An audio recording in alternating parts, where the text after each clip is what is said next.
السلام علیکم ورحمت الله وبرکاتہ. الحمدلله نن یو بل نوجوان د کاروبار د پاره د یو دکان پرانسته وکړه چې دا ډیره زیاته د خوشحالۍ خبره ده، ځکه چې کله مسلمانان کاروبار طرف ته متوجه شي نو دا خلک بیا یقیني کامیاب شي، ځکه چې قرآن مجید کې تذکره بار بار د کاروبار راغلی ده، تجارت راغلی ده چې مسلمانان تجارت کوي. ځکه کو تاریخ مونږ وګورو نو هغه خلک کامیاب شوي دي مسلمانان په مخې ته تلل چې کله هغوی کاروبار کړی دی. نو دا زموږ دپاره ډېره د خوش قسمتۍ خبره ده. او بله خبره دا ده که یو سړي وي چې یاره یو نوجوان دی د نشو تماشو غلطو څیزونو نه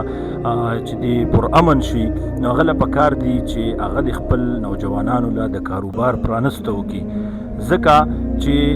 دا نوجوان بیا خود مختار شي او د سوچ او فکر ټول خپل کاروبار طرف ته شي. نن د اول شیر یو دکان پرانسته وکړه د اول یار په نوم باندې چې په دې کې د سپورټس هر قسمه سامان به میلاویږي. دا د اسپتال ګیټ ته مخامخ د دکان دی، نو انشاءالله پوره ډسکاونټ په تاسو سره کی او انشاءالله ستاسو چې څومره خیال ساتلی هغه به کی.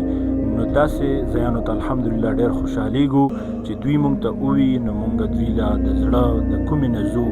او انشاءالله مونږ تاسو د خپلو نوجوانانو دپاره دا سوچ وکړو چې هغوی بزنس لاین ته راولو، ځکه چې نور لاینونه مونږ تاسو ته پته ده چې رشوتونه یو څه بل څه پکې خلک اخلي، خو چې دا لاین شي نو دا ماشاءالله یو بهترین لاین دی او یو برکتی سیز دی. ګوره تاسو وګورئ که نه چې کم خلک کامیاب دی نو د هغوی شاته چې کم دی نو یو ډېر